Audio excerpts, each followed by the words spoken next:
अष्टावक्र बंदी की कथा। नवजीवन का सतत विकास ज्ञान पर आधारित है। ज्ञान ही वह कुंजी है जिसने निरंतर सक्रिय रहकर मुमुक्षुओं को मनीषी बनाया और इन मनीषियों ने समय समय पर मानव समाज का मार्गदर्शन किया। आदिकाल से ही इस धराधाम पर ज्ञान की विभिन्न धाराओं के प्रकांड विशारद जन्म लेते रहे हैं। ज्ञान अपरिमित होता है, अंतहीन होता है। संपूर्ण ज्ञानी विरले ही हुए हैं जिन्होंने जीव के जीवन मरण चक्र के रहस्य को सरल वचनों में ढालकर मानव समाज का कल्याण किया है। वैदिक काल में आश्रम पद्धति से ज्ञान का आदान प्रदान होता था। ये आश्रम पद्धति क्या है? आइए इसे हमें जानने का प्रयास करें। वैदिक काल में मानव जीवन को अनुशासित, संतुलित और उद्देश्यपूर्ण बनाने के लिए 100 वर्ष की संभावित आयु को 4 25 वर्षीय चरणों में विभाजित किया गया था, जिसे आश्रम पद्धति कहा जाता है। यह पद्धति शिक्षा प्रदान, ब्रह्मचर्य आश्रम, सामाजिक कर्तव्य एवं उत्तरदायित्व प्रदान, गृहस्थ आश्रम, त्याग की शुरुआत वाला सामाजिक कल्याण, लोक कल्याण से युक्त वानप्रस्थ आश्रम और मोक्ष साधना प्रदान संन्यास आश्रम के माध्यम से व्यक्ति के शारीरिक, मानसिक और आध्यात्मिक विकास का मार्ग प्रशस्त करती है। जीवन के प्रथम आश्रम ब्रह्मचर्य आश्रम में विद्वान आचार्यों द्वारा गुरुकुलों में विद्यार्थियों को शिक्षा प्रदान की जाती थी। बिना किसी भेदभाव के समान नियमों के साथ साधारण वर्ग और राजकुल के छात्र इन आश्रमों में कठोर व्रत लेकर विद्याध्ययन करते थे। इन्हीं आचार्यों में से एक सुप्रसिद्ध वेदांताचार्य मुनि उद्दालक भी अपने ज्ञान से समाज को लाभान्वित करते थे। उनके आश्रम में सैकड़ों जिज्ञासु छात्र शिक्षा प्राप्त करते थे। मुनि उद्दालक प्रत्येक शिष्य को अपनी संतान की भांति स्नेह करते थे। गुरु रूप में उनका समर्पण अद्वितीय था। वेदों की ऋचाएं उन्हें कंठस्थ थीं और अपने ज्ञान को वे शिष्यों में उदारता से वितरित करते थे। इनके अनेक शिष्य विभिन्न राज्यों में उनकी शिक्षा का सफल प्रचार प्रसार करके जीवन यापन कर रहे थे। दूर दूर तक मुनि उद्दालक की ख्याति थी। सभी शिष्य उन्हें समान रूप से प्रिय थे, परंतु इनमें से एक शिष्य कहोड़ की बात ही अलग थी। कहोड़ जैसा प्रिय शिष्य उन्हें आज तक न मिला था। अपने 10 वर्ष के छात्र जीवन में कहोड़ ने भी सिद्ध कर दिया था कि उनके जैसा शिष्य दुर्लभ था। उनकी जीवनचर्या इतनी सरल थी कि स्वयं मुनिवर चकित रह जाते। विद्यार्थी के पंच लक्षणों से युक्त कहोड़ ने कभी ऐसा अवसर न आने दिया कि गुरु को शिष्य से किसी प्रकार की शिकायत हुई हो, और वेदों के प्रति उच्च कोटि की उत्कंठा तो सोने पर सुहागा जैसी थी। वेदों के प्रत्येक शब्द और उसके अर्थ को कहोड़ ऐसे कंठस्थ करते कि मुनिवर भी चकित रह जाते। एक आदर्श विद्यार्थी के 5 प्रमुख लक्षण क्या हैं? आइए इन्हें जानने का प्रयास करें। भारतीय संस्कृति के अनुसार एक आदर्श विद्यार्थी के 5 प्रमुख लक्षण विद्यार्थी पंचलक्षणम बताए गए हैं, जो सफलता का मूल मंत्र है। काकचेष्टा, बकोध्यानम, श्वान निद्रा, तथैव च अल्पहारी, गृहत्यागी, विद्यार्थी पंचलक्षणम। एक, काक चेष्टा, कौवे जैसी चेष्टा। प्रत्येक विद्यार्थी को कौवे की तरह हमेशा कुछ नया सीखने और जानने की प्रबल इच्छा रखनी चाहिए। 2, बकोध्यानम, बगुले जैसा ध्यान। सभी स्टूडेंट्स को बगुले की तरह एकाग्र होकर लक्ष्य पर ध्यान केंद्रित करना चाहिए। 3, श्वान निद्रा, कुत्ते जैसी नींद। आश्रम में रहते वक्त छात्र छात्राओं को कुत्ते की तरह सतर्क निद्रा यानी थोड़ी सी आहट पर ही जाग जाना चाहिए, कभी आलस्य न करना चाहिए। 4, अल्पाहारी कम, बाय संतुलित भोजन। विद्यार्थियों को अपने शरीर के स्वास्थ्य के लिए कम और आवश्यकतानुसार भोजन करना चाहिए ताकि आलस्य न आए। 5, गृहत्यागी, सुख सुविधा का त्याग। विद्या प्राप्ति के लिए घर के मोह माया और सुख सुविधाओं का त्याग करने वाला होना चाहिए। इन 5 लक्षणों को अपनाने वाला छात्र ही सच्चा विद्यार्थी कहलाता है। अब कहोड़ की शिक्षा पूर्ण हो गई थी। उन्होंने सभी वेदों, शास्त्रों और उपनिषदों को सांगोपांग अध्ययन पूरा कर लिया था और आश्रम से उनकी विदाई का दिन समीप आ रहा था। कहोड़ को जहां अपनी शिक्षा पूरी हो जाने की प्रसन्नता थी, वहीं आश्रम में अपने सहपाठियों से वियोग की पीड़ा हो रही थी। आश्रम एक परिवार की भांति ही तो था, जहां परस्पर स्नेह के बंधन से बंध जाना स्वाभाविक ही था। इधर मुनि उद्दालक भी जीवन में पहली बार कुछ विचलित से हो रहे थे। अनेक शिष्य उनके जीवन में आए और गए थे, परंतु कहोड़ के जाने की बात कहीं हृदय को दुखी करती थी। वैसा शिष्य कोई और मिलेगा, इसकी निकट भविष्य में संभावना नहीं थी। ऐसा आज्ञाकारी, ज्ञान पिपासु, कर्मठ और चरित्रवान शिष्य दुर्लभ था। 2 दिन बाद ही कहोड़ को आश्रम से चले जाना था और मुनिवर अभी से विषाद से, दुख से घिर गए थे। गुरुपत्नी ने मुनिवर के गंभीर मुख को देखकर पूछा, स्वामी, आज प्रातः काल से ही आप कुछ विचलित नजर आ रहे हैं। ऐसा क्या हो गया है स्वामी? सुशीले, कैसी विचित्र बात है कि मैं सत्य को जानकर भी स्वीकार नहीं करना चाहता। अपने ही नियम को किसी भी प्रकार से अस्वीकार करने की न जाने क्यों इच्छा हो रही है। मुनिवर ने गंभीरता से कहा। कहोड़ की शिक्षा पूर्ण हो गई और वह 2 दिन बाद आश्रम छोड़कर चला जाएगा। स्वामी, आश्चर्य है कि आप जैसे परम ज्ञानी को भी ऐसा मोह हो रहा है। गुरु शिष्य का संबंध स्नेहपूर्ण होता ही है, परंतु शिष्य विशेष से ऐसा स्नेह, ऐसा कहोड़ में क्या है? आश्रम जीवन में हमारे लिए यह सामान्य घटना है। प्रतिवर्ष कुछ शिष्य शिक्षा पूर्ण करके आश्रम छोड़कर जाते ही है। कभी भी ऐसा विषाद नहीं हुआ जैसा कहोड़ को लेकर हुआ है। जाने क्यों ऐसा लग रहा है जैसे हृदय में से कहीं कुछ रिक्त होता जा रहा है। स्वामी, निस्संदेह कहोड़ एक सच्चा शिष्य है। उसमें वे सभी विशेषताएं हैं जो एक सच्चे शिष्य में होती हैं। मैं भी उसके व्यवहार और आचरण से प्रसन्न रहती हूँ। आश्रम में उसकी उपस्थिति एक प्रकार की जीवंतता का अनुभव कराती है। सबके प्रति उसकी सदाशयता सराहनीय है। उसे शिष्य रूप में पाकर आपका गौरवान्वित होना स्वाभाविक ही है, परंतु नियमानुसार तो आपको चलना ही होगा। सुशीले, मेरा जीवन शिष्यों के बीच ही व्यतीत हुआ है और एक से एक बढ़कर योग्य शिष्य मुझे मिला है, परंतु कहोड़ जैसी मुमुक्षुता और समर्पण मैंने किसी में नहीं देखे। कहोड़ जैसा शिष्य दुर्लभ है। ये मेरी तपस्या का फल है जो उसके जैसा शिष्य मुझे मिला। अब जीवन भर तो वह विद्यार्थी नहीं रह सकता स्वामी। विद्याध्ययन के बाद उसे गृहस्थाश्रम का भी पालन करना है। वह बहुत ही आज्ञाकारी शिष्य है, और यदि आप उसे जाने की अनुमति न दें तो वह जाएगा भी नहीं। परंतु क्या यह उचित होगा? क्या आप अपने स्नेह के बंधन में बांधकर एक योग्य वेदाचारी को सीमित कर देंगे? क्या यह स्नेह का दुरुपयोग न होगा?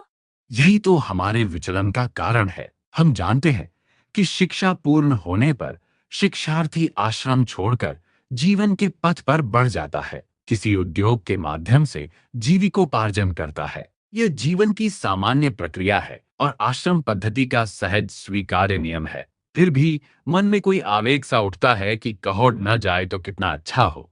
यह मैं नहीं कर सकता सुशीले। मुनिवर आहत भाव से बोले, यह हम सोच भी नहीं सकते। यह हमारे हृदय की छटपटाहट है, विचित्र सी वेदना है। कहोड़ के जाने के पश्चात कुछ दिनों तक हमें यह पीड़ा सताएगी। जब कोई मार्ग ही नहीं है तो शनै ही स्वीकार करना ही होगा।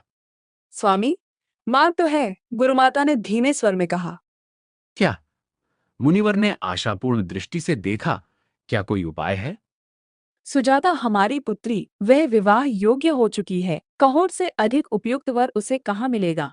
मुनि उद्दालक के नेत्र चमक उठे और वे प्रशंसा भरी दृष्टि से अपनी पत्नी की ओर देखते रह गए। कहोड़ एक सुदर्शन युवक था, जिसके मस्तक से ही विद्वता का तेज झलकता था। सौम्यता के साथ उसकी मुस्कान सभी को प्रिय लगती थी। कहोड़ अपने सहपाठियों के साथ समिधा एकत्र करने वन में आए थे। आश्रम के नियम के अनुसार शिष्यगण बारी बारी से दल बनाकर संध्या काल में समिधा एकत्र करके लाते थे और उन्हें संध्या वंदन से पूर्व आश्रम लौटना होता था। नदी के किनारे वन में वृक्षों की आवश्यक समिधा सुलभ प्राप्य थी। यद्यपि सभी शिष्य इस कार्य में निपुण थे, परंतु कहोड़ उनका मार्गदर्शक रहते थे। मित्र, अब तुम चले जाओगे, एक सहपाठी ने कहा। तुम्हारा वियोग हमें बहुत दिनों तक पीड़ा देगा। तुम्हारे जैसा सच्चा मित्र, परम स्नेही व कुशल मार्गदर्शक हमें संभवतः पुनः नहीं मिलेगा। ऐसा क्यों सोचते हो मित्र? कहोड़ विनम्र स्वर में बोले। गुरुदेव के सानिध्य में एक से बढ़कर एक शिष्य है। तुम सब भी श्रेष्ठ ही हो। स्नेह और मित्रता में वियोग की पीड़ा अवश्य होती है, और यह तो मुझे भी होगी, परंतु जीवन के विधान को तो मानना ही होगा। मानना तो होगा मित्र, हम सभी को शिक्षा पूर्ण करके अपने अपने पथ पर आगे बढ़ जाना है। संयोग से भी जीवन में पुनः भेंट की आशा नहीं की जा सकती, परंतु सामयिक पीड़ा तो होती ही है। अब शीघ्रता करो मित्रों, सूर्य देव अस्ताचल की ओर चल पड़े हैं, हमें समय पर पहुंचना होगा, कहोड़ ने कहा। सभी ने अपनी चुनी हुई समिधा की ढेरी को बांधकर सिर पर रखा। नित्य प्रातः शतकुंडीय हवन के लिए इतनी समिधा चाहिए ही थी। रोज की भांति आज भी कहोड़ अन्य मित्रों से अधिक लकड़ी चुन चुके थे। सभी शिष्य आश्रम की ओर चल पड़े। यही वह समय था जब आश्रम की कन्याएं भी गुरुपुत्री सुजाता के मार्गदर्शन में नदी से जल भरने आई थीं। उनकी खिलखिलाहट से वहां का सुरम्य वातावरण और भी मनोहारी हो गया था। कहोड़ और उनके मित्र वहां से रोज गुजरते थे और चंचल नवयौवनाओं के नयन बाण कुछ को घायल भी करते थे। शिष्यों में कुछ गुप्त प्रेमी भी थे जो अपनी प्रेयसियों को गुप्त संकेत से अपना प्रेम संदेश भेजते थे। कहोड़ को इस विषय में कोई रुचि नहीं थी, परंतु ऐसा भी नहीं था कि वे प्रेम भावनाओं से रिक्त थे। सौंदर्य का आकर्षण उन्हें भी बांधता था। नवयौवनाएं जब उन्हें निहारती थीं तो हृदय तरंगित हो उठता था, परंतु कभी कहोड़ इससे आगे नहीं बढ़े। बस अपनी सौम्य मुस्कान के उपहार से वे नेत्रों को संतुष्ट कर लेते थे। शिष्यों और कन्याओं के दोनों दल निश्चित दूरी बनाकर आश्रम की ओर बढ़ रहे थे। रति और काम के मध्य संभावित अवसर प्रायः परस्पर नयन बाणों से अपनी प्रेम भावनाएं प्रकट कर ही देते हैं, परंतु यह क्या, कहोड़ एकाएक प्रकंपित हो उठे थे। सुजाता ने उनकी ओर देखकर मुस्कान रूपी मोहिनी पाश फेंका था। कहोड़ के लिए यह सब अप्रत्याशित था। 10 वर्ष में प्रथम बार सुजाता की ओर से ऐसी क्रिया हुई थी। वह गुरुपुत्री थी, अद्वितीय सुंदरी थी, वेद वेदांग में उसकी गहन रुचि थी। कहोड़ के लिए वह आदरणीय थी। भले ही कभी दोनों के मध्य वार्तालाप नहीं हुआ था, परंतु दोनों ही एक दूसरे के प्रति सम्मान रखते थे। आज का यह नयन कटाक्ष विचलित कर देने वाला था। कहोड़ ने स्वयं को संभाला। मन से उस दृष्टि और मुस्कान के प्रभाव को निकालने का वे भरसक प्रयत्न करने लगे, परंतु यह इतना सरल न था। आश्रम आ गया था। प्रवेश द्वार पर ही सब विस्मृत हो सका। मुनिवर संध्या वंदन की तैयारियां कर रहे थे। शिष्यों ने समिधा को प्रत्येक वेदी के पास रख दिया। गुरुवर संतुष्ट थे। पुत्र कहोड़, मुनिवर ने कहा, विगत 10 वर्षों में इस आश्रम में किसी भी प्रयोजन को पूर्ण करने में तुम्हारी भूमिका सराहनीय रही है। प्रत्येक आयोजन तुम्हारे मार्गदर्शन में सफलतापूर्वक संपन्न हुआ है। अब तुम जा रहे हो, पता नहीं यह सब अनवरत चलेगा या नहीं। गुरुदेव, आपका प्रत्येक शिष्य आपकी शिक्षा से परिपूर्ण होकर सर्वगुण संपन्न हो जाता है, अतः आश्रम के सभी कार्य भली भांति संपन्न होते जाएंगे। आपके मार्गदर्शन में सभी अपने कर्तव्य का निर्वहन करेंगे। परंतु हम चाहते हैं कि इस आश्रम और आश्रम वासियों को तुम्हारे जैसे वेदाचारी विद्वान का मार्गदर्शन मिलता रहे। हमारी भी आयु अब हो चली है। नश्वरता के नियम को हम भी स्वीकार करते हैं, अतः इस आश्रम को एक योग्य और भावी संरक्षक की आवश्यकता तो है ही। हम चाहते हैं कि यह दायित्व तुम स्वीकार करो, मुनिवर ने कहा। गुरुदेव, आपका ये स्नेह और विश्वास देखकर मैं अभिभूत हूँ, परंतु ये विशेष स्नेह इस परिप्रेक्ष्य में उचित नहीं जान पड़ता, जबकि आपके सभी शिष्य समान रूप से योग्य और सक्षम हैं। ऐसे में आपका यह आदेश उचित संदेश नहीं देगा। निश्चय ही तुम्हारा आकलन उचित है वत्स, मुनिवर प्रसन्नता से बोले। यही तो वह विशेषता है जो हमें तुम्हारे प्रति मोहित करती है। इसी से तो हमें लगता है कि तुम हमारे और आश्रम के भविष्य के लिए अत्यंत आवश्यक हो। हम तुम्हारे गुरु हैं और गुरु का शिष्य पर इतना अधिकार तो होता ही है कि वह अपनी सदिच्छा हेतु शिष्य को निर्देशित कर सके। इसी बात को ध्यान में रखते हुए हम उपहार स्वरूप तुम्हें कुछ भेंट करके तुमसे कुछ आशा रखते हैं। आज्ञा करें गुरुदेव। कहोड़ ने तत्परता से हाथ जोड़े। वत्स, मेरी सदिच्छा है कि तुम इस आश्रम और मेरे जीवन का अभिन्न अंग बने रहो। मेरी इस सदिच्छा को जानकर तुम्हारी गुरुमाता ने हमें एक उपाय सुझाया है। मेरी पुत्री सुजाता विवाह योग्य हो चुकी है। उसके लिए वर की खोज में हम कहीं और क्यों जाएं जब कहोड जैसा विद्वान, कर्मठ और आदर्शवादी युवक हमारे सामने है। पुत्र, हम चाहते हैं कि तुम सुजाता को पत्नी के रूप में स्वीकार करो। इससे हम कन्याऋण से भी मुक्त होंगे और हमारी सदिच्छा भी पूर्ण होगी। गुरुदेव, कहोड के हृदय में जल तरंग बज उठी। सुषुप्त प्रेम में व्यवहार का झोंका सा आया तो हलचल हुई। क्या तुम्हें अपने गुरु की सदिच्छा पूर्ण करना स्वीकार है, पुत्र? आपके आदेश के समक्ष मैं नतमस्तक हूँ, गुरुदेव। आश्रम भर में यह समाचार फैल गया तो चहुं ओर प्रसन्नता की लहर दौड़ पड़ी। कहोड और सुजाता का दाम्पत्य जीवन बड़ा सुखमय था। इस विवाह से बहुत लोगों की इच्छाएं पूर्ण हुई थीं। मुनि उद्दालक और उनकी धर्म पत्नी जहां कन्यादान से उर्ण हुए, वहीं कहोड के वियोग की संभावित पीड़ा का भी निराकरण हो गया।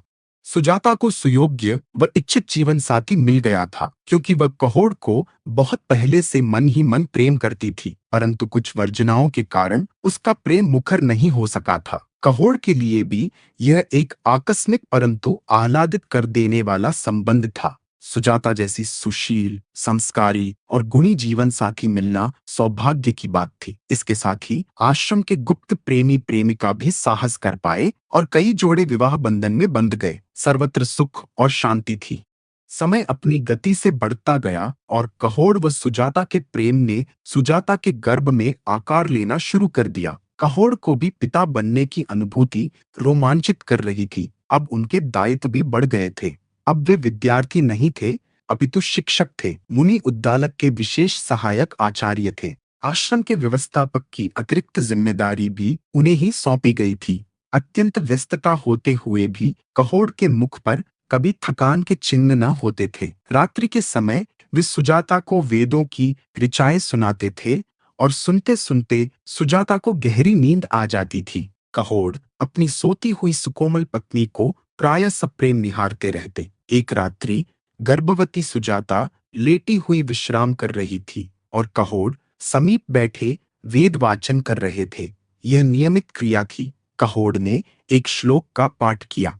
वेद मिथ्या है, आत्मज्ञान से परे कुछ भी नहीं। ग्रंथ मात्र शब्दों और निरर्थक अर्थों का संग्रह है। वास्तविक ज्ञान आत्म को जानने में है। ये शब्द सुजाता के मुख से निकले थे, परंतु वाणी में जो ओज और दृढ़ता थी वह सुजाता के मुखमंडल से भिन्न थी। कहोड आश्चर्यचकित थे और सुजाता स्तब्ध।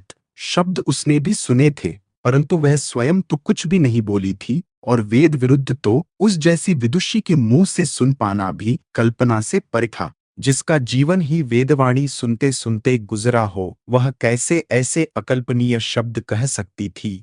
ये शब्द सुजाता के मुख से निकले थे, परंतु वाणी में जो ओज और दृढ़ता थी वह सुजाता के मुखमंडल से भिन्न थी। कहोड आश्चर्यचकित थे और सुजाता स्तब्ध। शब्द उसने भी सुने थे, परंतु वह स्वयं तो कुछ भी नहीं बोली थी और वेद विरुद्ध तो उस जैसी विदुषी के मुंह से सुन पाना भी कल्पना से परे था। जिसका जीवन ही वेदवाणी सुनते सुनते गुजरा हो, वह कैसे ऐसे अकल्पनीय शब्द कह सकती थी।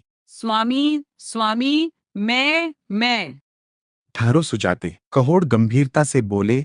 तुम्हें क्षमा याचना की आवश्यकता नहीं। अभी मुझे समझने दो कि ये अकल्पनीय शब्द कहाँ से प्रस्फुटित हुए। देव, कहीं किसी अज्ञात शक्ति ने तो मुझसे यह अपराध नहीं कराया। कहोड की दृष्टि सुजाता के पेट पर गई। 8 माह का गर्भ था। उन्हें पेट की सतह पर विचित्र से परिवर्तन दिखाई दिए, जैसे गर्भस्थ शिशु इधर से उधर घूम रहा हो। वे समझ गए कि सुजाता के गर्भ में साधारण शिशु नहीं है। साधारण गर्भस्थ शिशु इतनी तीव्र प्रतिक्रिया नहीं कर सकता। ऐसा लग रहा था जैसे गर्भस्थ पिंड तेजी से इधर उधर तैर रहा था। आश्चर्य यह कि सुजाता को किसी प्रकार की पीड़ा नहीं हो रही थी। सुजाते, यह जो तुमने और मैंने सुना, जो कि तुमने नहीं बोला और मैंने भी नहीं बोला, वह वेद विरोधी वाणी तुम्हारे गर्भस्थ शिशु की थी। देव, यह आप क्या कह रहे हैं? ये कैसे हो सकता है? सत्य यही है, परंतु मुझे इस बात का आश्चर्य है कि जिस वातावरण के कण कण में वेदवाणी व्याप्त है, वहां किसी वेद विरोधी का जन्म कैसे?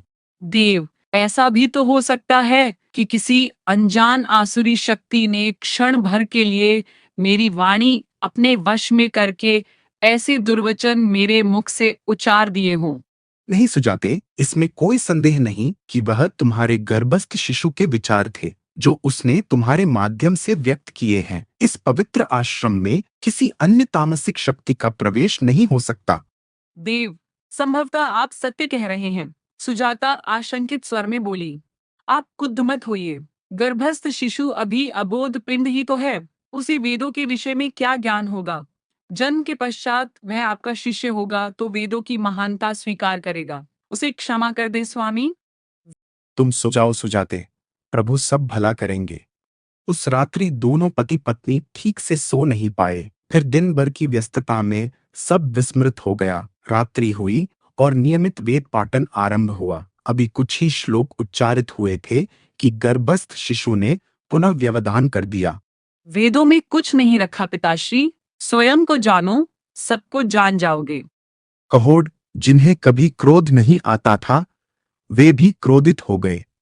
अरे मूर्ख पिंड, तू अभी ठीक से अपना अर्थ नहीं जानता और वेदों की आलोचना कर रहा है। जाने हमारे किस जन्म के, किस अपराध के फल के रूप में तू हमारी संतान के रूप में पल रहा है। वेद विरोधी अक्षम्य होता है। तेरी जिह्वा वक्र है जो तू ऐसा दुस्साहस करता है। मैं तुझे श्राप देता हूँ कि जब तू इस संसार में जन्म लेगा तो तेरा शरीर 8 जगह से वक्र होगा। नाथ, सुजाता तो जैसे पाषाण हो गई। क्रोध से तमतमा रहे कहोड़ ने सुजाता को भुजाओं में समेटा। सुजाते, संताप न करो, कहोड़ ने कहा। दृष्टता को क्षमा नहीं किया जा सकता। यह मूढ़ इसी योग्य था। वेद विरुद्ध बोलने का कैसा दंड हो सकता है, यही से ज्ञात हो जाएगा। तुम स्थिर रहो, निसंताप रहो। सुजाता ने कुछ नहीं कहा। वह समझ रही थी कि प्रारब्ध को कोई नहीं टाल सकता और यह सब प्रारब्ध का ही परिणाम था जो अक्रोधी कहोड़ को भी क्रोध आया और गर्भस्थ पिंड शापित हुआ। समय व्यतीत होने लगा। सुजाता के प्रसव का समय जैसे जैसे समीप आ रहा था उसी अनुपात में सुजाता की चिंता बढ़ती जा रही थी। एक दिन सुजाता कहोड़ से बोली, स्वामी, पुत्र का जन्म होने वाला है और उसके संस्कार आदि के लिए हमें कुछ धन की आवश्यकता होगी। सुजाते, इस शिशु से मुझे कोई स्नेह नहीं है, परंतु वेद सम्मत संस्कार तो करने ही होंगे। मैं धन की व्यवस्था करूंगा। ईश्वर करे कि सब कुशल मंगल से हो। स्वामी, अजन्मे शिशु पर इतना क्रोध कहाँ तक उचित है? सुजाते, वेद विरोधी पर कैसा स्नेह है। मैं फिर भी कल प्रातः काल मिथिला नगरी जाऊंगा और दयानिदान राजर्षि महाराज जनक से याचना करूंगा। वे अवश्य दया करेंगे।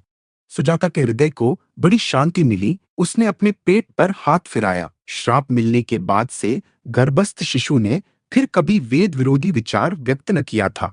मिथिला का राज दरबार इंद्र के दरबार जैसा भव्य और वैभवपूर्ण, स्वर्ण स्तंभों पर टिका विशाल सभागार, जिसके अंतिम छोर पर ऊंचे और लंबे चौड़े चबूतरे पर एक स्वर्ण सिंहासन स्थित था जिस पर राजा जनक बैठे थे। उनके सिर पर अनमोल स्वर्ण, मणिमाणिक्य, हीरे जवाहरात से जड़ा राजमुकुट था। चौड़ा ललाट जिस पर चंदन का तिलक शिव के तीसरे नेत्र की भांति चमक रहा था। उनके नेत्रों से ही विद्वता व ज्ञान पिपासा की झलक मिलती थी। उनके सिंहासन के सामने 2 पंक्तियों में स्वर्ण जड़ित आसनों पर सभासद बैठे थे। एक तरफ विद्वानों व मनीषियों ने दरबार की शोभा बढ़ा रखी थी। कहोड़ उस वैभवशाली राज दरबार में आकर जैसे संकुचित हो गए थे। यद्यपि उन्हें किसी प्रकार के अवरोध का सामना नहीं करना पड़ा था। द्वारपाल ने बड़े सम्मान के साथ उन्हें दरबार में जाने दिया था। यह राजाज्ञा थी कि कोई ब्राह्मण यदि दरबार में आना चाहता है तो उसे तत्काल सम्मान सहित भेजा जाए। किसी प्रकार के राजसी आदेश की आवश्यकता नहीं थी।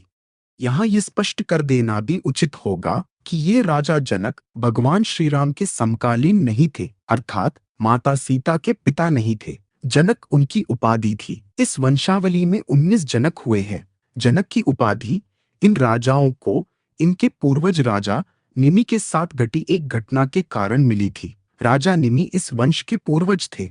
एक बार राजा निमि ने एक यज्ञ करने का विचार बनाया और महर्षि वशिष्ठ को अपने विचार से अवगत कराकर उनसे अनुरोध किया कि वे ही इस यज्ञ को संपन्न कराएं। महर्षि उस समय किसी अन्य नरेश के यहाँ यज्ञ में व्यस्त थे, अतः उन्होंने कुछ दिन पश्चात यज्ञ संपन्न कराने की बात कही। राजा निमि अत्यंत आतुर थे, वे धार्मिक कार्य में विलंब नहीं करना चाहते थे, अतः महर्षि के स्थान पर अन्य विद्वानों से यज्ञ आरंभ करा दिया। जब महर्षि वशिष्ठ लौटकर आए तो यज्ञ होता देखकर क्रोधित हो उठे। यह उन्हें अपना अपमान लगा और क्रोध में उन्होंने राजा निमि को श्राप दे दिया, जिसके तत्काल प्रभाव से राजा निमि की मृत्यु हो गई। यज्ञ करा रहे विद्वान दुविधा में पड़ गए। बिना निमि के यज्ञ संपन्न नहीं हो सकता था और अधूरा यज्ञ छोड़ना वेद विरुद्ध था। देवगण अपना अपना यज्ञ भाग लेने आ चुके थे। विद्वानों ने देवताओं से विनती की कि किसी भी प्रकार से राजा निमि को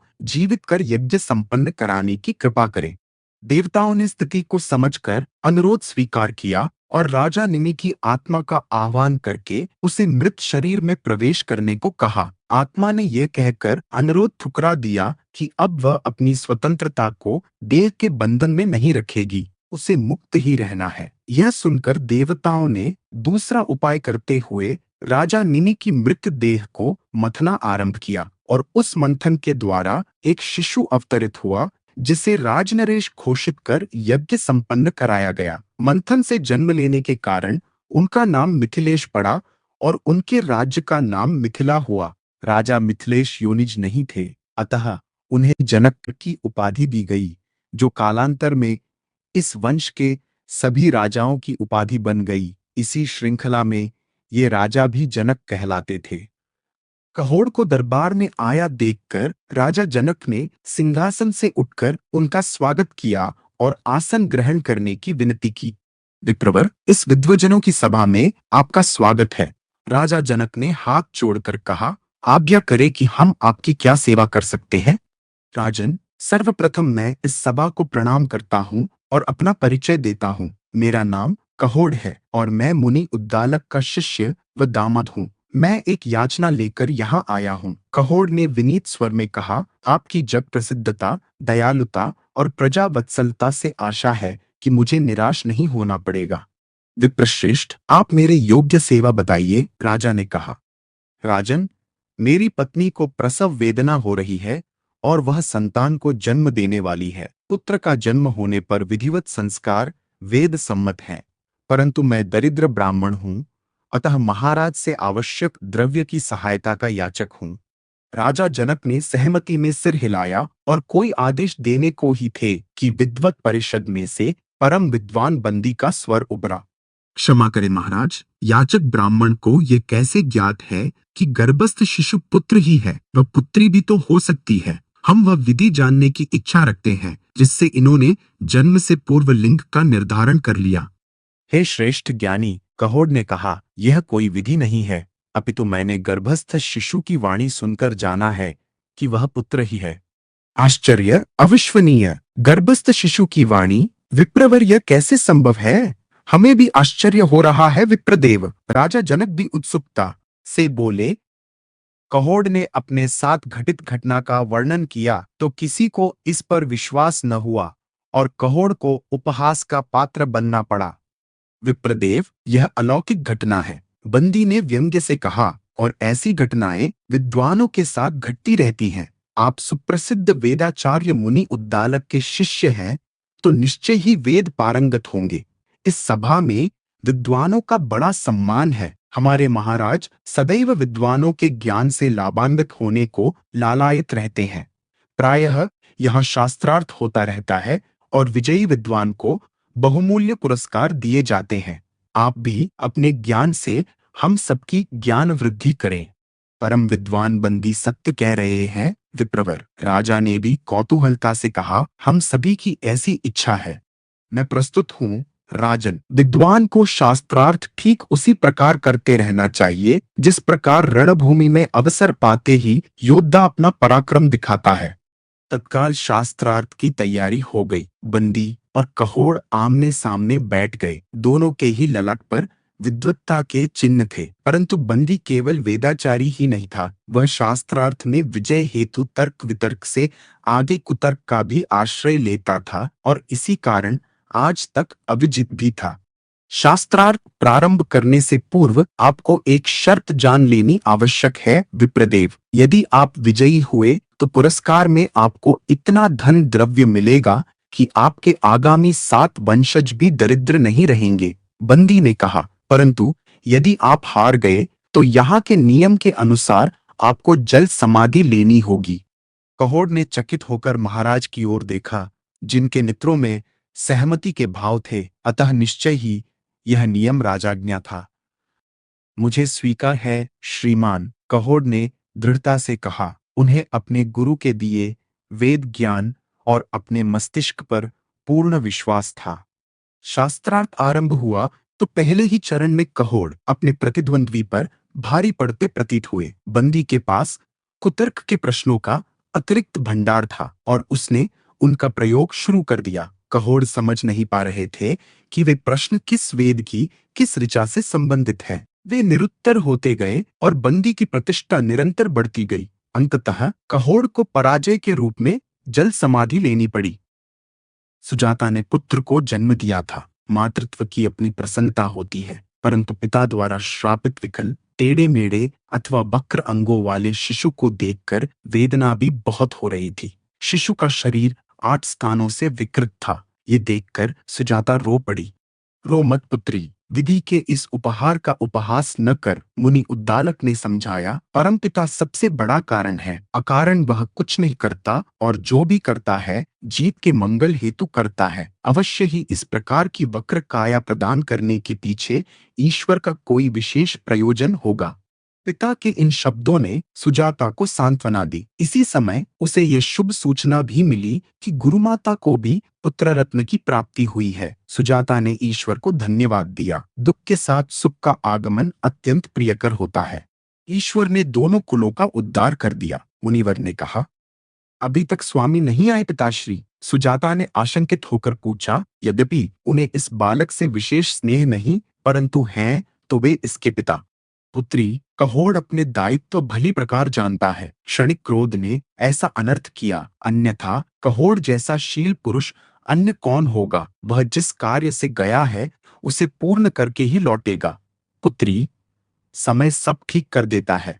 सुजाता ने सहमति में सिर हिलाया। पिता के जाने के पश्चात वह अपने नन्हे पुत्र को दुलारने लगी। वह अकारण ही पीड़ित हो रही थी। उसका पुत्र कितना भाग्यशाली है जो अपने साथ अपने मामा को भी लाया है। अब खेलने कूदने में किसी अन्य की क्या आवश्यकता। बस पुत्र वेद प्रिय बन जाए, फिर पिता प्रिय बनते क्या देर लगेगी। सुजाता मंद स्वर में शिशु के कानों में वेद की ऋचाएं उच्चारने लगी। शिशु निर्विकार सो रहा था। आश्रम भर में खुशी का वातावरण था। 2 शिशुओं का जन्म एक साथ होना प्रसन्नता का ही कारण था।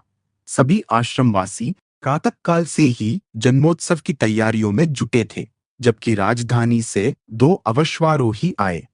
मुनि उद्दालक ने उनका स्वागत किया और आने का कारण पूछा। मुनिश्रेष्ठ, महाराज जनक ने एक दुखद समाचार बड़े ही क्षमा प्रार्थी होकर भेजा है। होनी को कोई नहीं टाल सकता। विद्वान कहोड़ राज दरबार पहुंचे थे और उन्होंने परम विद्वान बंदी के साथ शास्त्रार्थ की चुनौती स्वीकार की थी। परिणाम स्वरूप वे पराजित हो गए और उन्हें जल समाधि लेनी पड़ी। मुनि उद्दालक ने वेदना से नेत्र बंद कर लिए। वे सब समझ गए। बंदी के विषय में उन्होंने बहुत पहले ही सुन रखा था कि वह अपने ज्ञान के द्वारा कितने ही विद्वानों को जल समाधि दिलाकर प्रतिष्ठित हो रहा था, परंतु राजा जनक उसके इस कुटिल कर्म से सहमत थे। यह कभी ज्ञात न हो सका था। महाराज ने शिशु संस्कार व शोकाकुल परिवार हेतु आवश्यक धन भेजा है, इसे स्वीकार करें। अश्वारोही ने बताया। इसके साथ ही महाराज ने एक संदेश भी भेजा है कि विद्वान कभी ईश्वर के किए पर शंकित नहीं होते। मुनिवर अभिप्राय तो समझे, परंतु गूढ़ता न समझे। शोकाकुल होना व्यर्थ था, ईश्वर को यही स्वीकार था। महाराज संभवतः यह कहकर किसी को भी दुखी होने की स्थिति से बाहर रखना चाहते थे। राजा को सब सामर्थ्य थी, अतः विरोध का प्रश्न ही नहीं उठता। अश्वारोही चले गए। मुनिवर का हृदय बैठा जा रहा था। कैसे सुजाता को इस समाचार से अवगत कराएं? वह तो पहले ही व्यथित थी, परंतु वास्तविकता को कब तक छुपाया जा सकता है? प्रश्न उठेंगे तो पीड़ा भी बढ़ेगी। हृदय पर पत्थर रखकर मुनिवर सुजाता के पास पहुंचे, जो अपने पुत्र को दुलार रही थी। तेरे पिता आने वाले होंगे पुत्र। अब उनके समक्ष वेद विरोधी बात कहने की कुचेष्टा न करना। यह उदंडता ही नहीं अपितु वेदों का अपमान भी है। हमारी वैदिक सभ्यता का मूलाधार ही वेद है। तू अभी नहीं समझेगा, परंतु धीरे धीरे तेरे पिता अपने असीम ज्ञान से तुझे वेद स्नात कर देंगे। पुत्री सुजाता की बात सुनकर मुनिवर के हृदय पर जैसे मुक्कों के प्रहार हो रहे थे। पुत्री सुजाते, ईश्वर की इच्छा के समक्ष किसका वश चला है? मुनि गंभीर स्वर में बोले, वह ईश्वर जब परीक्षा लेता है तो कठोर लेता है। ऐसे ही समय में मनुष्य के धैर्य का मापन होता है। इस शिशु ने निर्बाध अवस्था में वेदों की आलोचना कर दी तो पिता द्वारा श्रापित हुआ, परंतु ईश्वर की दृष्टि में इसे इसके अपराध का इतना ही दंड स्वीकार न था, अतः उसने इसे और भी कठोर दंड दे दिया। तुम इसका माध्यम बनी तो उस दंड में सहभागी भी बनना ही होगा। यही विधि का विधान है पुत्री। ईश्वर की इच्छा को हम सभी को स्वीकार करना ही होगा। पिताश्री, यह मानव जीवन ही संघर्ष का नाम है। सुजाता ने वेद वाक्य बोला, ईश्वर की इच्छा के विरुद्ध कौन जा सकता है? जो भी होता है वह प्रारब्ध द्वारा निश्चित होता है, अतः हर स्थिति को धैर्य से स्वीकार करने में ही सार्थकता है। कहोड़ ने धैर्य खोया, क्रोध किया और परिणाम सामने है। आज फिर उसने बिना विचारे एक और त्रुटि कर दी पुत्री। मुनिवर ने कहा, उन्होंने क्या त्रुटि कर दी पिताश्री? वे तो राजदरबार गए हैं। राजदरबार जाकर उसने परम विद्वान बंदी से शास्त्रार्थ की चुनौती स्वीकार कर ली और पराजित हो गया। सुजाता के नेत्रों के समक्ष अंधकार छा गया। बंदी के विषय में उसने भी सुन रखा था, अतः शीघ्र ही परिणाम वह समझ गई थी। आह, ऐसा दुर्भाग्य! निर्बाध अपराध कर ऐसा कठोर दंड! सुजाता के नेत्रों से अश्रुधारा बह उठी। मुझ अभागिन की ऐसी परीक्षा! पुत्री, सत्य को स्वीकार करो। विधाता को यही स्वीकार था। धैर्य की प्रतिमूर्ति बन जाओ, कारण सामने अवश्य आएगा और सब संताप मिट जाएंगे। सुजाता कैसे स्वयं को संभालती, परंतु कब तक व्यतीत होती रहती। समय से बड़ा वैद्य कोई नहीं होता। अपने पुत्र के लालन पालन में वह अपनी पीड़ा को भूलती रही। सभी संस्कार संपन्न कराए, परंतु समय के साथ यह स्पष्ट होता गया कि उसका पुत्र अष्टावक्र वेदों में विश्वास नहीं करता। मुनि उद्दालक ने ही उसे अष्टावक्र नाम दिया था। उनके अपने पुत्र का नाम श्वेत केतु था। वेदों की शिक्षा के प्रति जहां श्वेत केतु की जिज्ञासा प्रबल थी, वहीं अष्टावक्र तो जैसे उदासीन था। वह हर समय सोचनीय चिंतनीय मुद्रा में रहता, जैसे कोई गंभीर चिंतन कर रहा हो। उसके ललाट पर तेज झलकने लगा था।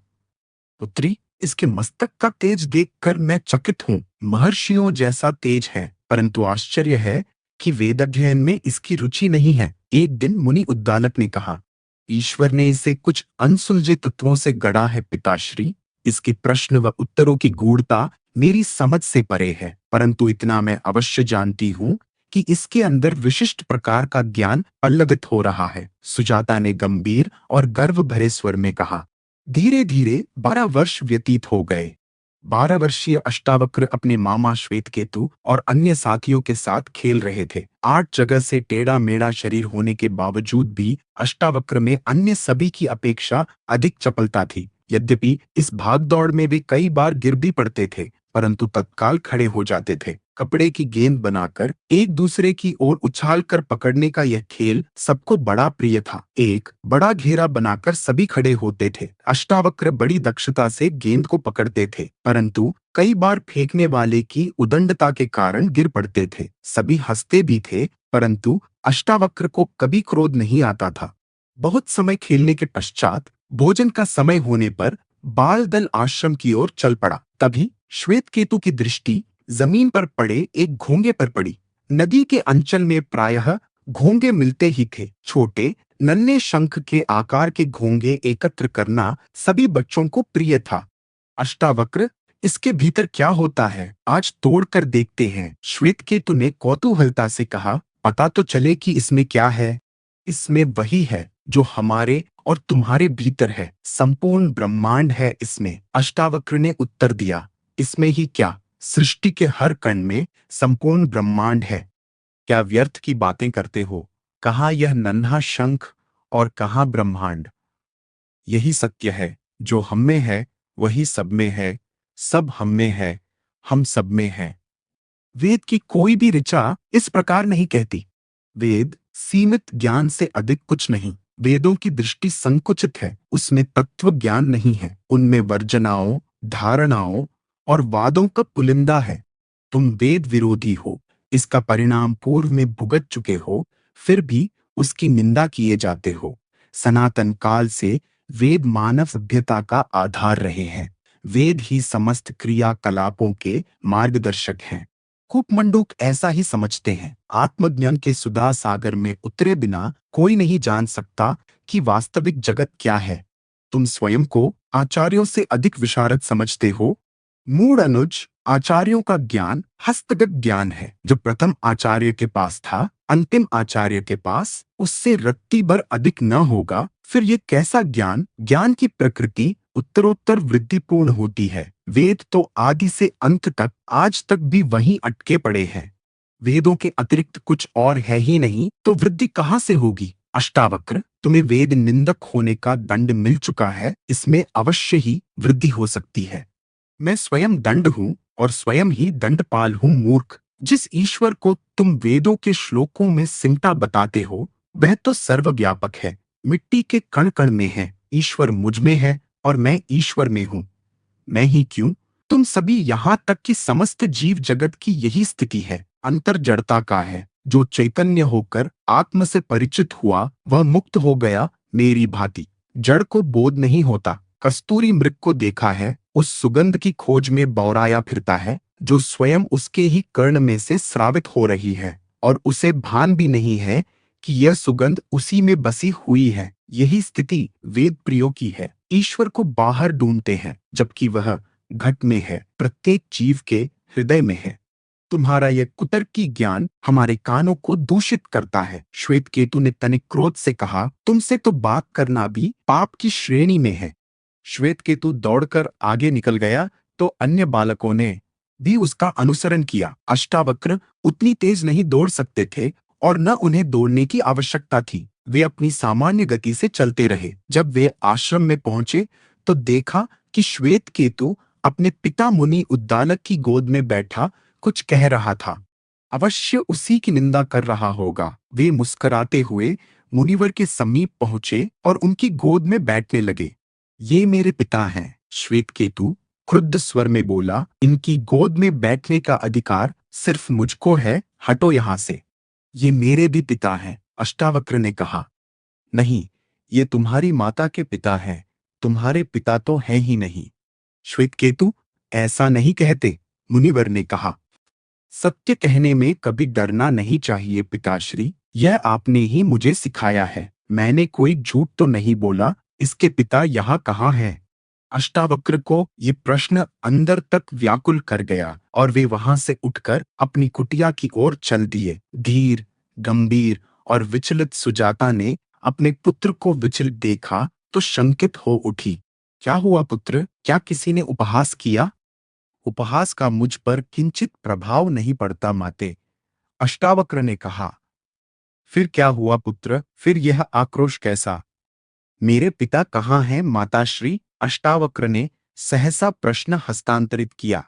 पिता, पिता। सुजाता हड़बड़ा गई। जानती थी कि एक दिन यह प्रश्न सामने आएगा। ध्रुव ने भी अपनी माता सुनीति से यही प्रश्न किया था, इसी आवेग से किया था और इसी स्थिति में किया था। दूर सामने मुनि उद्दालक की गोद में बैठे श्वेतकेतु को देखकर वह समझ गई कि क्या हुआ होगा, परंतु उत्तर देने के पश्चात क्या प्रतिक्रिया होगी, अष्टावक्र की यह उसे आशंकित कर रहा था। कहीं ध्रुव की भांति वह भी अखंड तप की हट तो नहीं पकड़ लेगा। शरीर से विकल उसका पुत्र कोई कठोर निर्णय तो नहीं ले लेगा। माते, मेरा प्रश्न अति सरल है। क्या मुनिवर मेरे पिता नहीं है? क्या उनकी गोद में बैठने का मुझे भी श्वेतकेतु की तरह समान अधिकार नहीं है? पुत्र, वे मेरे पिता अर्थात तुम्हारे नाना हैं। श्वेतकेतु तुम्हारा नहीं, बल्कि मेरा अनुज है और तुम्हारा मामा है। तुम्हारे पिता की मृत्यु तुम्हारे जन्म के समय हो गई थी। मेरे जन्म के समय? क्या मेरे जन्म लेने से मेरे पिता को इतना कष्ट हुआ कि उनको हृदयघात हुआ, अथवा अत्यधिक खुशी के कारण उनकी मृत्यु हो गई? परंतु खुशी तो कैसे होती? कोई पिता इतने घोर विकल बालक को देखकर खुश क्यों होता?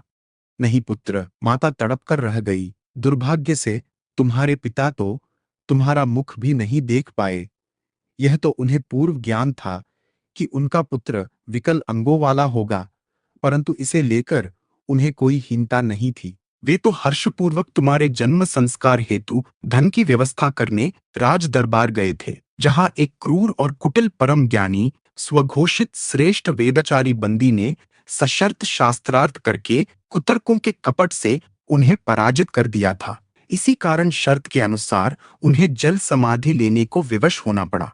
यह कैसा शास्त्रार्थ था जिसकी शर्त में पराजित होने वाले के प्राण ले लिए जाएं? यह अनर्थ किस अन्यायी राजा के राज दरबार में होता है? मिथिला नरेश महाराज जनक के दरबार में पुत्र, उस परम विद्वान कहे जाने वाले बंदी नामक वेदाचार्य ने अब तक कई परिवारों को अनाथ कर दिया है। यह तो हिंसा है माते, इसे कैसे स्वीकार किया जा सकता है? विद्वान का कार्य विद्वता से लोगों में ज्ञान का वितरण करना होता है। ज्ञान की प्रकृति सहज वितरण ही तो है। कोई किसी से कम ज्ञानी है तो इसका यह अर्थ कदापि नहीं कि अल्पज्ञानी का जीवन ही छीन लिया जाए। सामर्थ्यवान को कोई दोष नहीं देता पुत्र, बंदी को राजा का प्रश्रय प्राप्त है। तुम्हारे पिता वेद ज्ञान में अत्यंत निष्णात थे। सभी वेद, पुराण, उपनिषद उन्हें कंठस्थ थे, फिर भी उन्हें पराजित होना पड़ा। इसका कारण तो कपट और कुतर्क ही हुए न? नहीं माते, मेरे पिता वेदों के अपरिवर्तनशील स्तंभों को पकड़े हुए थे और ये मानने को तैयार ही नहीं थे कि आत्मज्ञान से बढ़कर वेद ज्ञान नहीं हो सकता।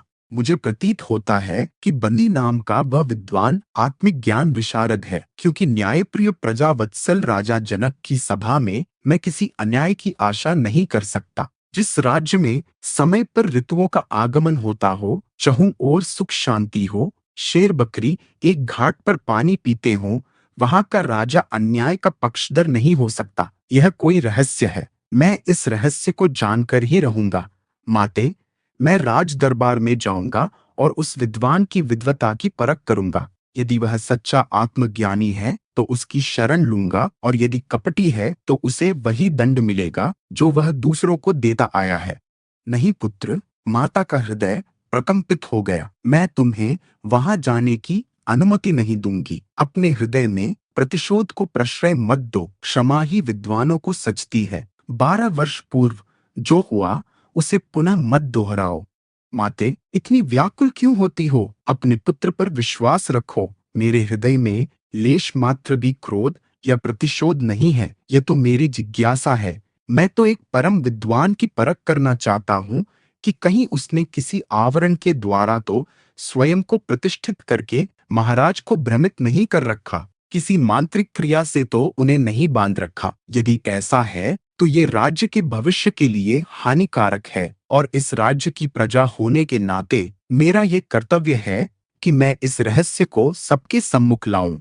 परंतु तुम बहुत छोटे हो पुत्र, तुमने विधिवत शिक्षा में रुचि भी नहीं ली है। तुम्हारा ज्ञान तो अल्प है। बंदी जैसे महाज्ञानी के समक्ष तुम्हारा ज्ञान न्यून है। नहीं पुत्र, ऐसा संकल्प न साधो। मैं अपने पति की मृत्यु का दुख अभी तक भूल नहीं सकी। पुत्र वियोग की पीड़ा तो मुझे जीते जी मार देगी। माता ने विनती की। माते, तुम्हारे आशीर्वाद और मेरी आत्मशक्ति से मेरी रक्षा होगी। मेरा संकल्प असाधारण है। मेरा ज्ञान आत्मज्ञान है, जो वेद ज्ञान की भांति सीमाओं में नहीं बंधा है। विद्वान बंदी को पराजय का प्रसाद मेरे द्वारा ही मिलेगा। अष्टावक्र के स्वर की दृढ़ता ने सुजाता को आश्वस्त किया। बालक अष्टावक्र जनक के दरबार जाने हेतु मिथिला की ओर चल दिए। जब बालक अष्टावक्र मिथिला पहुंचे तो वहां मिथिला के भव्य मुख्य द्वार पर खड़े द्वारपाल एकाएक अट्टहास करके हंसने लगे थे। हंसने का कारण अष्टावक्र ही थे, जो अपनी विवश बेढंगी चाल से राजभवन की ओर बढ़े चले आ रहे थे। राजपथ पर उनके पीछे खिल्ली उड़ाते और भी बहुत से स्त्री पुरुष व बच्चे थे। वातावरण पूर्ण उपहास भरा हो गया था। इन सबसे विरक्त अष्टावक्र निर्विकार भाव से बढ़े चले आ रहे थे। कुछ लोग कटाक्ष भी कर रहे थे, परंतु अष्टावक्र जैसे कुछ सुन ही न रहे थे।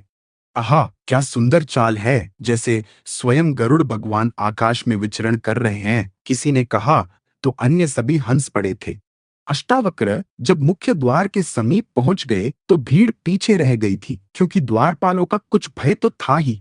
द्वारपालों ने भी अपनी हंसी को रोका, क्योंकि वैसा तेजस्वी बालक उन्होंने पहले कभी न देखा था। कहीं कुपित होकर श्राप दे दिया तो लेने के देने पड़ जाएंगे। हे कर्तव्यनिष्ठ द्वारपालों, अष्टावक्र ने मीठे स्वर में कहा, कृपा करके महाराज तक मेरा संदेश पहुंचा दे कि एक ब्राह्मण पुत्र उनके दर्शनों का अभिलाषी है। उस मीठी और आदर सूचक वाणी ने द्वारपालों को विस्मय और लज्जा से भर दिया। वह बालक निस्संदेह विद्वान है और उन्होंने उसका उपहास किया, फिर भी उसके मस्तक पर क्रोध या विषाद के चिन्ह तक न आया। हे मुनिवर, राजधानी में आपका स्वागत है, परंतु क्षमा करें, आपकी आयु अभी राज दरबार में जाने योग्य नहीं है। वहां केवल वयस्क लोगों की समस्याएं सुनी जाती हैं। यदि आपकी कोई समस्या है तो आप महारानी से मिल सकते हैं। महारानी बड़ी ही बाल वत्सल और दयालु है। राजा के दरबार में वयस्क और बालक के लिए पृथक नियम, ऐसा क्यों?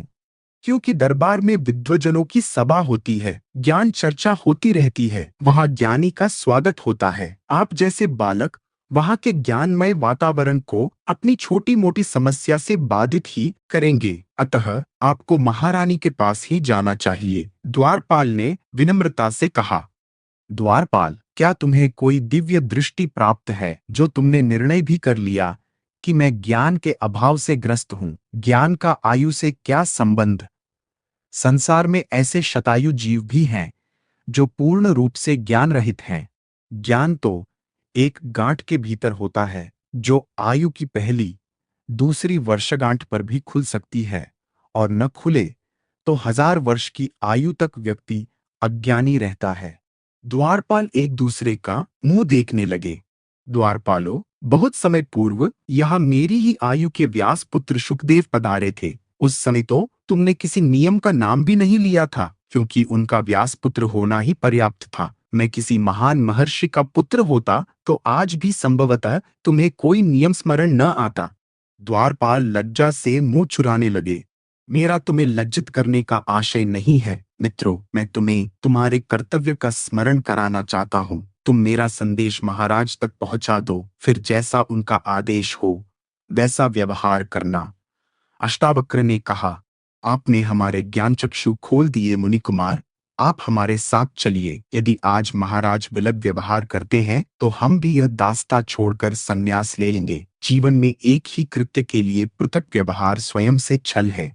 किसी भी व्यवस्था में यदि निम्न स्तर पर कर्तव्य बोध जागृत हो जाता है तो समूची व्यवस्था में आमूलचूल परिवर्तन होते देर नहीं लगती। द्वारपाल अष्टावक्र को सम्मान सहित दरबार में लेकर गए। वे जैसे ही दरबार में प्रविष्ट हुए, सभी की दृष्टि उनकी ओर उठ गई और अनायास ही सभा में अट्टहासों का एक दौर आरंभ हो गया। केवल महाराज जनक और बंदी ही ऐसे थे जो गंभीर मुद्रा बनाए बैठे थे। अष्टावक्र ने ठहाकों पर ध्यान न देते हुए महाराज जनक को प्रणाम किया और वेदाचार्य बंदी को भी प्रणाम किया। यह बात महाराज की पारखी दृष्टि से छुपी न रह सकी और उनकी आंखों में आश्चर्य उतर आया। बंदी ने नेत्रों के संकेत से ही उन्हें आश्वस्त किया। हे विप्रकुमार, जनक की सभा में आपका स्वागत है। महाराज ने सिंहासन छोड़ दिया। महाराज, अष्टावक्र ने शांत स्वर में कहा, मैंने सुना था कि मिथिला नरेश के राज दरबार में एक से बढ़कर एक विद्वान रहते हैं। अपनी ज्ञान पिपासा शांत करने के लिए मैं यहाँ आया था, परंतु प्रतीत होता है कि यहाँ गहन ज्ञान चर्चा की बात ही मिथ्या प्रचार है। यहाँ मुझे कोई विद्वान ही नहीं दिखाई दे रहा है। ये क्या कह रहे हैं मुनि कुमार? राजा जनक आश्चर्य से बोले, वास्तव में ही इस सभा में एक से बढ़कर एक उत्कट विद्वान है, जिन्होंने वेद शास्त्रों को कंठस्थ किया है। वेदों की मीमांसा में निपुण और ज्ञान की अंतिम सीमा पर पहुंचे अपराजेय ज्ञान शिरोमणि विद्वान बंदी के सानिध्य में यहाँ प्रतिक्षण ज्ञान चर्चा की पावन वैतरणी बहती है, और आप कहते हैं कि आप इन धर्म पारखियों को विद्वान कह रहे हैं। अष्टावक्र ने विद्वानों की ओर कनिष्ठा उठाई, जो बाह्य जगत और आंतरिक जगत में भेद नहीं जानते, जिन्हें सूक्ष्म से अधिक स्थूल दिखता है और जो चमड़ी से व्यक्तित्व का आकलन करते हैं, इन्हें विद्वान कैसे कहा जा सकता है? हाँ, यदि इन्हें एक सुंदर दिखने वाला परंतु भीतर से कीट युक्त फल खाने को दिया जाए, तो मुझे नहीं लगता कि इनमें से कोई यह विचार भी करे कि बाहर से सुंदर दिखने वाले फल के अंतर में कीट भी हो सकते हैं, क्योंकि इन्हें तो मात्र चर्म का ही ज्ञान है, मर्म का नहीं। मुनि कुमार, एक विद्वान क्रोध से विकृत होकर बोला, तुम्हारी धृष्टता तो अक्षम्य है, परंतु तुम्हारी आयु और विकलता पर दया आती है। संभवतः शारीरिक विकलता की हीनता ने तुम्हारे मस्तिष्क को भी विकल कर दिया है। विप्र कुमार, हम आपके कथन का स्पष्टीकरण चाहते हैं, राजा जनक ने पूछा। महाराज, विद्वान वह नहीं जो ग्रंथों को कंठस्थ कर ले और वाचाल की भांति बोलते चले जाते हैं। विद्वान वह है जो अपने ज्ञान से जिज्ञासाओं का समाधान करे और समस्त जीव जगत में स्वयं को देखे। आपके विद्वानों ने मेरे प्रवेश के साथ ही मेरी शारीरिक विकृति को प्रहसन का माध्यम बना लिया। इन्होंने विचार तक नहीं किया कि इस सभा में केवल विद्वान ही आने का साहस कर सकता है। मुनि कुमार, बंदी ने व्यंग्य पूर्वक कहा, जितनी तुम्हारी आयु है उतनी आयु में तो वेद शास्त्र का अर्थ भी समझना कठिन है, फिर भी तुम्हें जो कुछ थोड़ा बहुत ज्ञान है उसका अहंकार बचपना ही है। इस सभा में बड़े बड़े विद्वान बैठे हैं, तुम किसी एक के साथ शास्त्रार्थ करके अपनी संतुष्टि कर सकते हो। यद्यपि इस सभा के शास्त्रार्थ की एक शर्त है कि पराजित विद्वान को जल समाधि लेनी पड़ती है, परंतु तुम बालक हो, अतः तुम्हें इस शर्त से मुक्त किया जाता है। मुक्त क्यों? परम विद्वान बंदी, मैं यहाँ दया की याचना लेकर नहीं आया और न मैं यहाँ के नियम को बदलने आया हूँ। मुझे बालक समझने के भ्रम से बाहर आए और अपनी विद्वता के समस्त स्रोतों का स्मरण कर लें, क्योंकि मैं यहाँ किसी अन्य से नहीं अपितु आपसे ही शास्त्रार्थ करके अपने ज्ञान में वृद्धि करने की इच्छा रखता हूँ। दरबार में सन्नाटा छा गया। मुनि कुमार का कथन अप्रत्याशित था। परम विद्वान बंदी से शास्त्रार्थ की चुनौती। मुनि कुमार, राजा जनक गंभीरता से बोले, क्या यह सभा आपका परिचय जान सकती है? आपकी वाणी का ओज अद्वितीय है। राजन, अष्टावक्र ने दृढ़ स्वर में कहा, परिचय की परिपाटी इस सभा में पहले तो कभी नहीं थी। यहाँ का परिचय तो केवल ज्ञान है। ज्ञानी होना ही इस सभा के लिए पर्याप्त है, परंतु परिचय की अपनी शक्ति होती है। मुझे आशंका है कि मेरा परिचय पाकर आपके विद्वानों को शास्त्रार्थ की शर्त भयपूर्ण लगने लगेगी, फिर मेरी ज्ञान पिपासा कौन शांत करेगा? बंदी सहित सभी विद्वानों को जैसे सुलगती अग्नि पर बिठा दिया गया था। सबकी त्योरियां चढ़ गई थीं। मुनि कुमार, बंदी गर्जना सी करके बोला, बालक के दोष क्षम्य होते हैं। इस बात का संज्ञान लेकर तुम विद्वता का अपमान कर रहे हो, हमारी दया का अनुचित लाभ उठा रहे हो। श्रीमंत, मेरा परिचय जानकर यदि आपकी भाव भंगिमा में परिवर्तन हुआ तो क्या महाराज मानेंगे कि मेरी आशंका निर्मूल नहीं थी? वेदाचार्य बंदी के ललाट पर सिकुड़न फैल गई।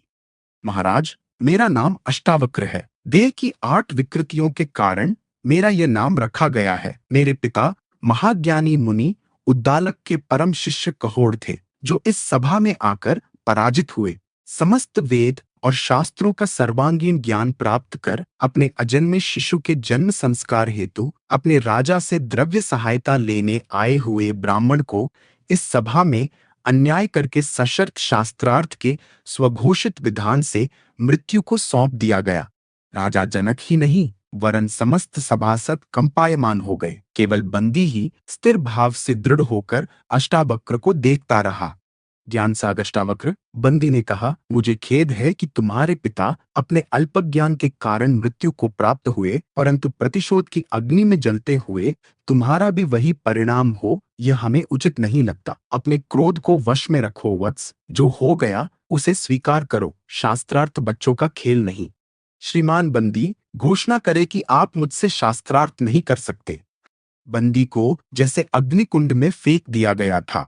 महाराज, बंदी रोषपूर्वक बोले, स्त्री, वृद्ध और बालक मेरी दृष्टि में अपराधी होकर भी क्षम्य हैं, क्योंकि इनका बुद्धिस्तर न्यून होता है। यह बालक प्रतिशोध के वशीभूत इस जगत प्रसिद्ध विद्वत सभा को चुनौती दे रहा है। मुझे इस बालक के पालकों की बुद्धि पर दया आती है, जिन्होंने इसे प्रतिशोध के मार्ग पर डाल दिया है। मेरा परामर्श है कि आप राजा के अधिकारों का प्रयोग करके इस वाचाल बालक के प्राणों की रक्षा करें, अन्यथा यह सुप्रसिद्ध विद्वत सभा कलंकित हो जाएगी।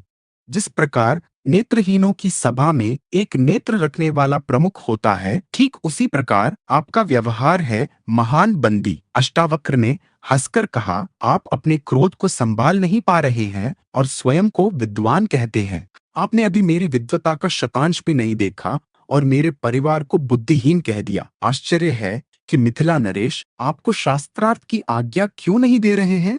ज्ञान विशारद अष्टावक्र, महाराज जनक गंभीर स्वर में बोले, मेरा और मेरे पूर्वजों का जीवन ज्ञान पिपासा में व्यतीत हुआ है। स्वयं इंद्र भी वह वैभव और राजसुख नहीं पाते होंगे जो हमें मिला है, परंतु कभी चित्त शांत नहीं रहा। इस सभा में शास्त्रार्थ इसी प्रयोजन से होता रहा है। परम विद्वान बंदी ने संभवतः सत्य कहा है कि तुम बालपन के उद्दंड व्यवहार के कारण प्रतिशोध की अग्नि में तप्त हो। तुम इस सभा का अपमान कर रहे हो, अतः राजा होने के नाते हम इस सभा के सम्मान की रक्षा हेतु शास्त्रार्थ की आज्ञा देते हैं।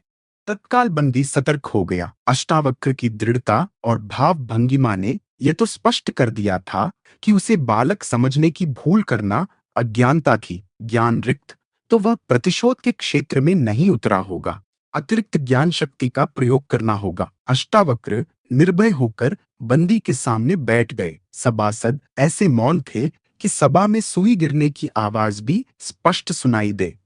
परम विद्वान बंदी, आप प्रश्न आरंभ करें। राजा ने कहा, विद्वान अष्टावक्र, आप प्रश्नों का उत्तर देकर सभा की ज्ञान वृद्धि करें। क्षमा करें महाराज, अष्टावक्र ने हस्तक्षेप किया। इस सभा में सदैव विद्वान बंदी को प्रश्न करते और विजित होते देखा गया है। विद्वान केवल प्रश्न ही नहीं करते, उन्हें उत्तर देना भी आना चाहिए। आज प्रश्न मैं करूंगा।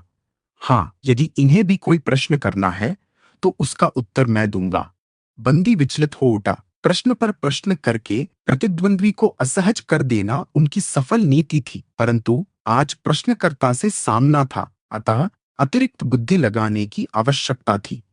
यदि आप जीव हैं और एक कीट भी जीव है, तो दोनों में अंतर क्यों? पहले प्रश्न ने ही राजा जनक को रोमांचित कर दिया और बंदी को सोचने पर विवश। प्रश्न साधारण था, परंतु उत्तर साधारण नहीं दिया जा सकता था। मनुष्य योनि बड़े पुण्य प्रभाव से प्राप्त होती है, कीट योनि दंड स्वरूप है। ईश्वर स्वयं को दंडित क्यों करेगा? अष्टावक्र का प्रश्न हुआ। कीट और ईश्वर की तुलना कैसे? बंदी ने प्रश्न करना ही उचित समझा।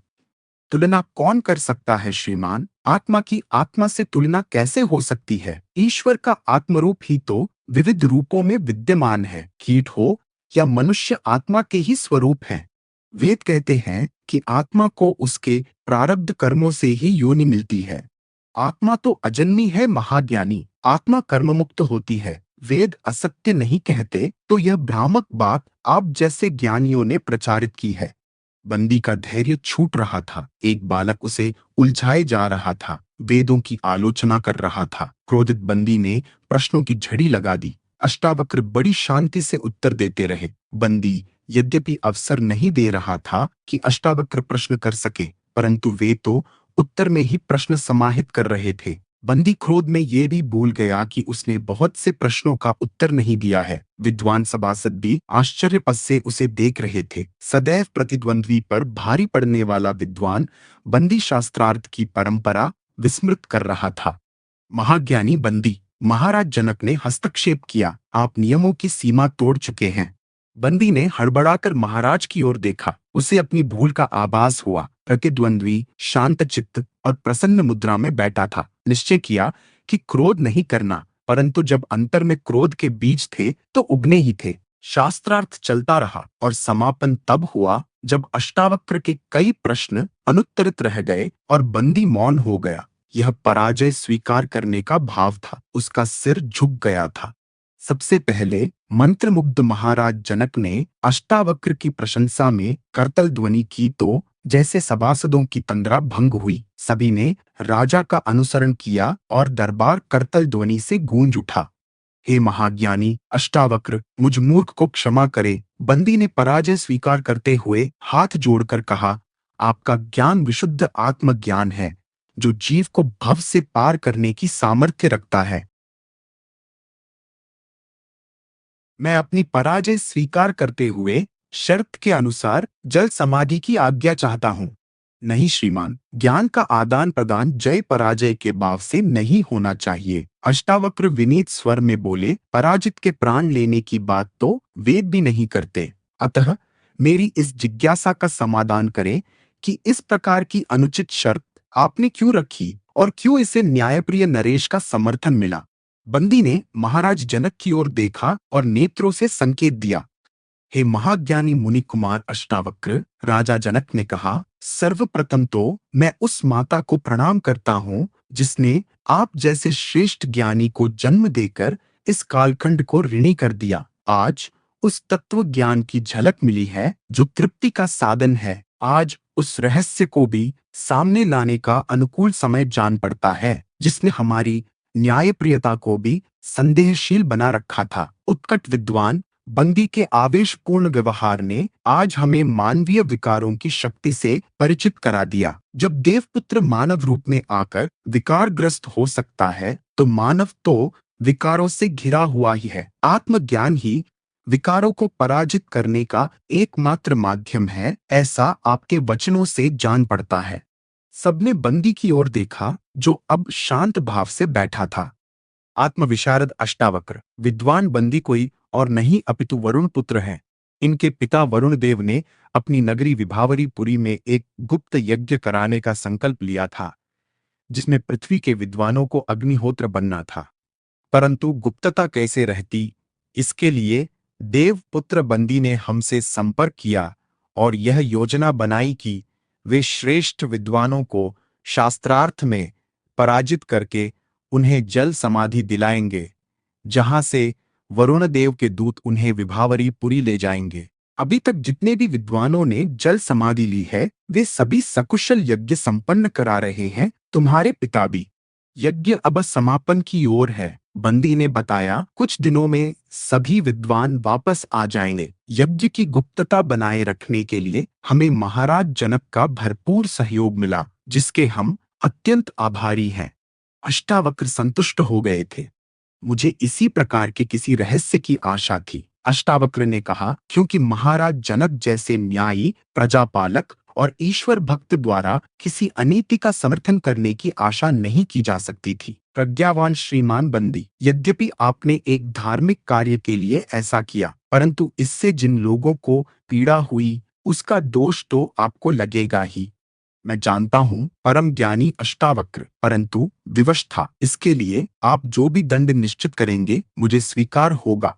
ये दंड देने का अधिकार मुझे नहीं है श्रीमान। इसके लिए तो आपको पीड़ितों से क्षमा प्रार्थी होना चाहिए। अष्टावक्र बोले, आदेश का पालन होगा। सभी विद्वानों के लौट आने पर मैं सभी परिवारों से क्षमा याचना करूंगा। बंदी ने स्वीकार किया।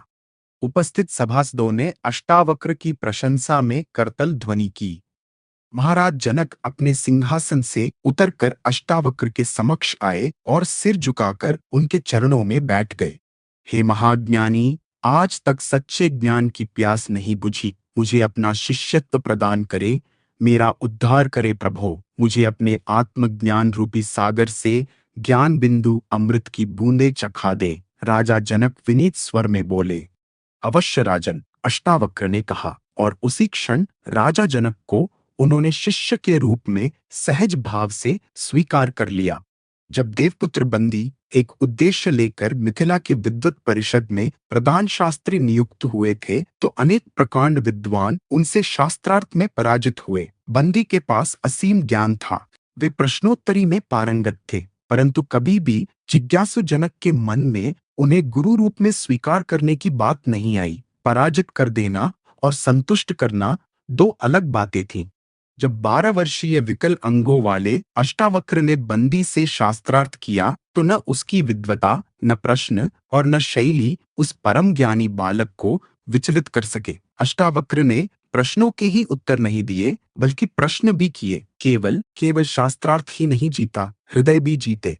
जनक विस्मित हो गए। बंदी जैसे विद्वान के गूढ़ प्रश्नों को सुनकर भी कोई कैसे शांत चित्त रह सकता था, और सामने अष्टावक्र की सरल मुस्कान उत्तर दे रही थी। यह कैसे संभव था?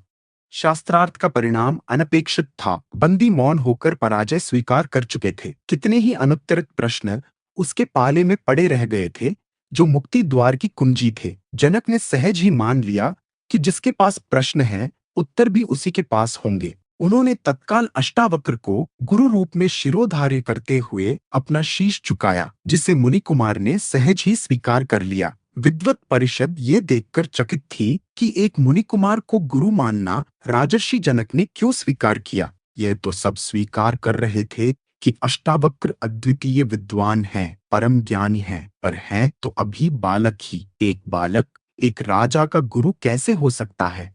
विभावरी पुरी से यज्ञ संपन्न कराकर सभी विद्वान सकुशल लौट आए। कहोड़ भी सकुशल लौटे, और जब उन्होंने जाना कि उनके द्वारा श्रापित उनका पुत्र इतना परम विद्वान है कि बंदी जैसे महाज्ञानी को शास्त्रार्थ में पराजित कर दिया और राजा जनक का गुरु बन गया, तो गर्व से उनका मस्तक उन्नत गया। यद्यपि उनके हृदय में पश्चाताप भी था। जिस वेद ज्ञान को वे अंतिम ज्ञान समझ रहे थे वह मिथ्या ही सिद्ध हुआ। आत्मज्ञान से बढ़कर कोई ज्ञान नहीं होता, यह अष्टावक्र ने सिद्ध कर दिया। कहोड़ अपने पुत्र को हृदय से लगाकर अभिभूत हो गए और उन्हें कौशिकी नदी में स्नान कराया, जिससे उनके सभी वक्र अंग सामान्य हो गए। माता पिता का मिलन कराकर अष्टावक्र आतुरता से प्रतीक्षा कर रहे राजा जनक के पास पहुंचे। प्रभु, मुझे कितने समय में तत्व ज्ञान की प्राप्ति हो जाएगी? जनक ने व्याकुलता से पूछा। यह गूढ़ ज्ञान तो अति कठिन होगा। राजन, जितना समय घोड़े को एड़ लगाने में लगता है उतने ही समय में ज्ञान का दीपक जल उठेगा। अष्टावक्र ने कहा, जब भाव मन को स्पर्श करेगा तभी आत्मबोध हो जाएगा। मैं बहुत व्याकुल हूं गुरुदेव। जिज्ञासु को व्याकुल होना ही चाहिए। आइए हम एकांत में चलते हैं। तत्व ज्ञान के लिए शांत एवं एकांत वातावरण आवश्यक है। राजा जनक और गुरु अष्टावक्र एकांत कक्ष में गए और यथास्थान बैठे। मुनि कुमार अष्टावक्र आसन पर बैठे थे और शिष्य जनक उनके चरणों में। आंखों में जिज्ञासा लिए जनक अपलक अपने गुरु को देख रहे थे। मनोहर बाल स्वरूप में अष्टावक्र का तेजस्वी मुखमंडल आभायुक्त था। मुमुक्षु राजा जनक ने विनीत स्वर में गुरु की वंदना करते हुए अपनी जिज्ञासा प्रकट की।